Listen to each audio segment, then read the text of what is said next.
दोस्तों, आज हम पढ़ेंगे पास्ट कंटिन्यूअस टेंस। पहचान। इस टेंस के वाक्यों से पता चलता है कि कार्य भूतकाल या बीते हुए समय में जारी था और अभी तक पूरा नहीं हुआ था। इस टेंस के वाक्य के अंत में रहा था, रही थी, रहे थे आदि शब्द आते हैं। इस टेंस को पास्ट इम्परफेक्ट या पास्ट प्रोग्रेसिव टेंस भी कहते हैं।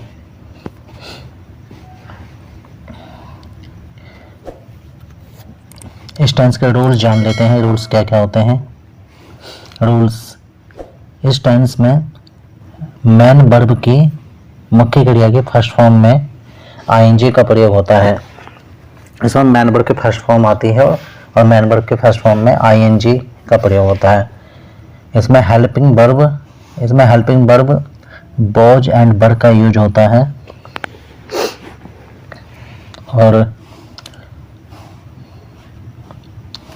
और वॉज का यूज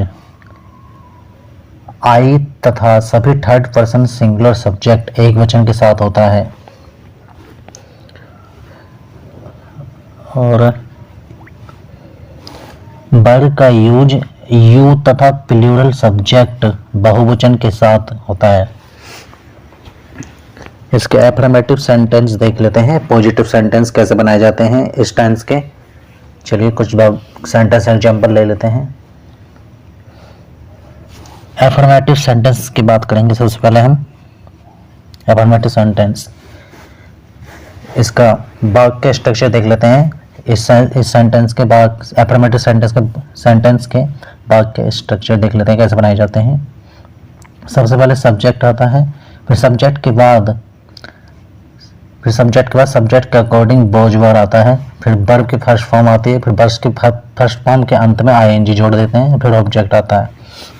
कुछ वाक्य एग्जांपल ले लेते हैं इसके। चलिए देखते हैं एग्जांपल। जैसे मैं पुस्तक पढ़ रहा था, इसमें मैं के लिए आई आ गया, था के लिए वॉज आ गया, और पढ़ रहा के लिए रीडिंग आ गया, और पुस्तक ऑब्जेक्ट के लिए ए बुक आ गया। तो उसका पूरा उच्चारण इस प्रकार से हो गया, I was reading a book. I first person singular pronoun है, तो आई के साथ वॉज का यूज किया हमने, और वर्ब के फर्स्ट फॉर्म में आईएनजी जोड़ दिया तो रीडिंग हो गया, और ये ऑब्जेक्ट ए बुक, मैं पुस्तक पढ़ रहा था, तो इसका उच्चारण हो गया I was reading a book. अगला सेंटेंस देख लेते हैं। हम कल यात्रा कर रहे थे, इसकी इंग्लिश बनेगी we were travelling yesterday. We first person plural बहुवचन सब्जेक्ट है, तो बी के साथ हमने वर का यूज किया है। और उसके बाद हमने ट्रेवल कर रहे के लिए, यात्रा कर रहे के लिए ट्रैवलिंग लिखा है, ट्रैवलिंग आएगा यात्रा कर रहे के लिए वर्ब का। इस वर्ब के अंत में आईएनजी का यूज किया है, और कल के लिए यस्टरडे का यूज किया है, तो इसका पूरा उच्चारण हुआ बी वर ट्रैवलिंग यस्टरडे। अगला सेंटेंस देख लेते हैं। वे तुम्हारी सहायता कर रहे थे, दे वर हेल्पिंग यू। वे तुम्हारी सहायता कर रहे थे। They third person plural subject है, तो इसलिए हमने इसमें वर का यूज किया है।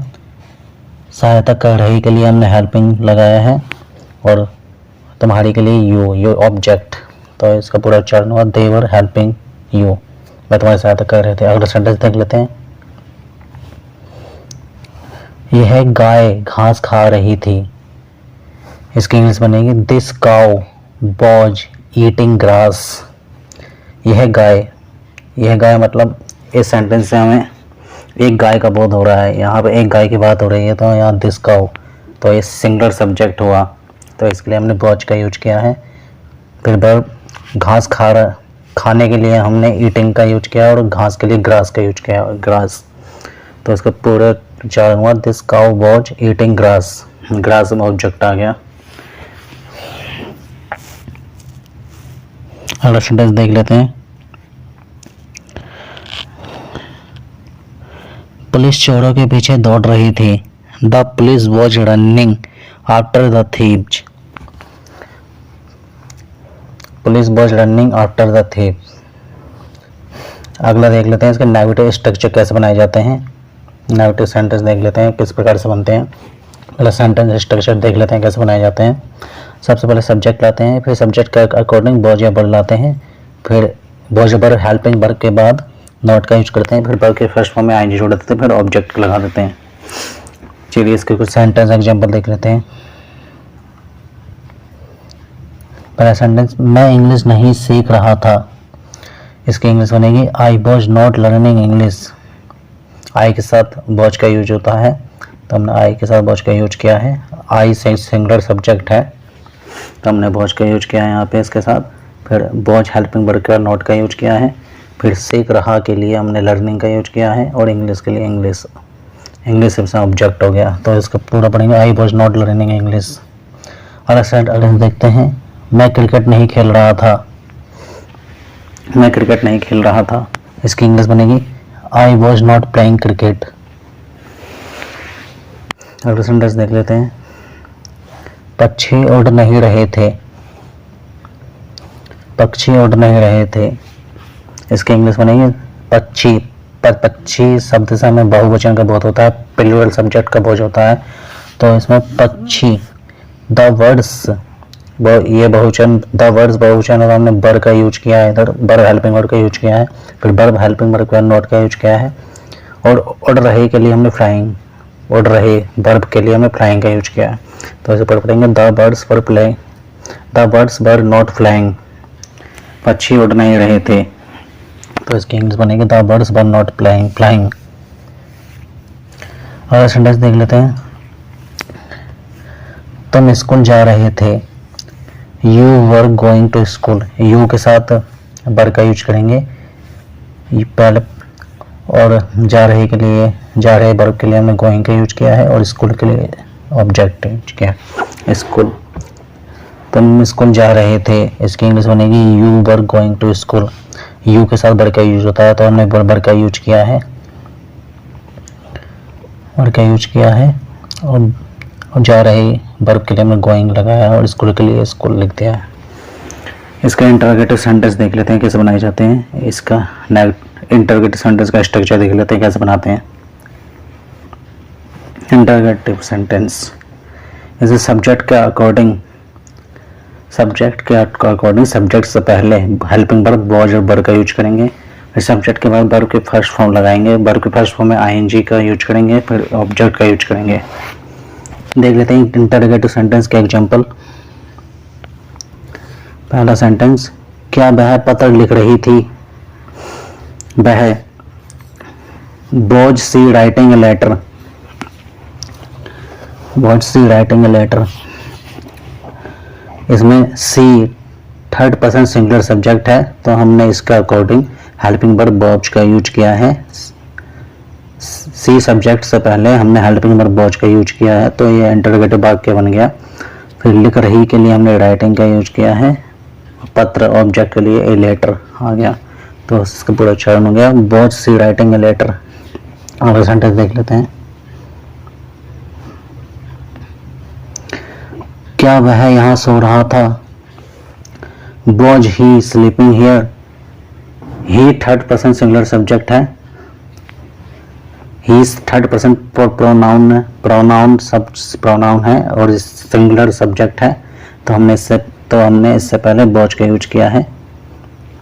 वॉज ही सो रहा के लिए हमने वर्ब स्लीपिंग का यूज किया है, और यहाँ के लिए हमने हियर का यूज किया, तो ये पूरा वाक्य बना वॉज ही स्लीपिंग हियर। अगला वाक्य देख लेते हैं, क्या वकील बहुत बोल रहा था। इसकी इंग्लिश बनेगी वॉज द लॉयर। वकील से हमें एक वचन का बोध होता है, तो हमने इसके लॉयर से पहले वॉज का यूज किया है, तो ऐसे पढ़ेंगे वॉज द लॉयर। बोल रहा के लिए स्पीकिंग वर्ब का यूज किया है, बहुत के लिए हमने टू मच का यूज किया है, तो इसका पूरा पढ़ेंगे was the lawyer speaking too much. अगला सेंटेंस देख लेते हैं, क्या मैं अपनी पुस्तक नहीं पढ़ रहा था। Was I not reading my book. अगला सेंटेंस देख लेते हैं, क्या जज साहब मुकदमे की सुनवाई नहीं कर रहे थे। वॉज द जज क्या जज साहब मुकदमे की सुनवाई नहीं कर रहे थे? वॉज द जज नॉट हियरिंग द केस? जज साहब से हमें एक वचन का बोध होता है, तो हमने जज से पहले हेल्पिंग वॉज का यूज किया है, फिर सब्जेक्ट द जज का यूज किया है, फिर इसके बाद नोट लगाया है, फिर सुनवाई के लिए हियरिंग का यूज किया है, और उसके बाद मुकदमे की केस की सुनवाई। तो उसका पूरा पढ़ेंगे। वॉज द जज not hearing the case. WH family के टाइप देख लेते हैं। WH फैमिली के वर्ड इसमें कैसे बनाए जाते हैं, पहले इसका सेंटेंस स्ट्रक्चर देख लेते हैं कैसे बनाया जाता है। सबसे पहले WH फैमिली का वर्ड आता है, फिर WH फैमिली के बाद हेल्पिंग वर्ब वॉज या वर का यूज करते हैं सब्जेक्ट के अकॉर्डिंग, फिर सब्जेक्ट आता है, फिर वर्ब के फर्स्ट फॉर्म में ING का यूज करते हैं, फिर ऑब्जेक्ट। इसका सेंटेंस देख लेते हैं कैसे बनाए जाते हैं। जैसे पहला वाक्य है, अनिल क्या कर रहा था। इसमें वाक्य के बीच में क्या का यूज हुआ है, WH टाइप वर्ड का यूज हुआ है वाक्य के बीच में, प्रश्नवाचक वाक्य के बीच में आया है। तो हम सबसे पहले इस शब्द की अंग्रेजी बनाएंगे। ऐसे क्या के लिए हमने वॉट का यूज किया है, क्या के लिए हमने वॉच का यूज किया है, और था के लिए हमने क्या के लिए हमने वॉट का यूज किया है, था के लिए हमने वॉच का यूज किया है। अनिल सिंगुलर नाउन है, तो हमने सिंगुलर नाउन से पहले हमने वॉच का यूज कर दिया, और कर रहा वर्ब के लिए डूइंग का यूज किया है। तो इसको पूरा पढ़ेंगे। What was Anil doing. अगला सेंटेंस देख लेते हैं। सीता कब गा रही थी, तो इसकी इंग्लिश बनेगी। सबसे पहले हम WH फैमिली का वर्ड की इंग्लिश बनाएंगे। कब के लिए हमने पैन का यूज किया है, थी के लिए वॉच का यूज किया है। Sita third person singular noun है, तो इसके लिए हमने इससे पहले वॉच का यूज किया है, फिर सीता सब्जेक्ट लगाया है, फिर गा रही वर्ब के लिए सिंगिंग यूज किया है। अगला सेंटेंस देख लेते हैं। तुम मेरी पुस्तक क्यों नहीं लौटा रहे थे, इसकी इंग्लिश बनेगी why were you not returning my book. इसकी इंग्लिश बनेगी why were you not returning my book. क्यों के लिए हमने वाई लगाया है, और वाई के बाद हमने हेल्पिंग वर्ब का यूज किया है सब्जेक्ट यू के अकॉर्डिंग, फिर यू के बाद नॉट का यूज किया है। लौटा रहे के लिए वर्ब के लिए हमने रिटर्निंग का यूज किया है, और मेरी पुस्तक ऑब्जेक्ट के लिए माई बुक का यूज किया है। तो इसे पूरा पढ़ेंगे। Why were you not returning my book. अगला सेंटेंस देख लेते हैं। इस रेलगाड़ी में कितने यात्री यात्रा कर रहे थे, इसकी इंग्लिश बनेगी how many travellers were travelling in this train. कितने यात्री के लिए हमने हाउ मैनी ट्रेवलर्स का यूज किया है। थे के लिए हमने वर का यूज किया है, क्योंकि ट्रेवलर्स से हमें प्लूरल नाउन का बोध होता है, प्लूरल सब्जेक्ट का बोध होता है, तो इसलिए हमने वर का यूज किया है। यात्रा कर रहे वर्ब के लिए हमने ट्रैवलिंग लगाया है, और इस ट्रेन में इन दिस ट्रेन। तो इसको पूरा पढ़ेंगे। How many travellers were travelling in this train. आज के लिए इतना ही दोस्तों। Thanks for watching. Thank you.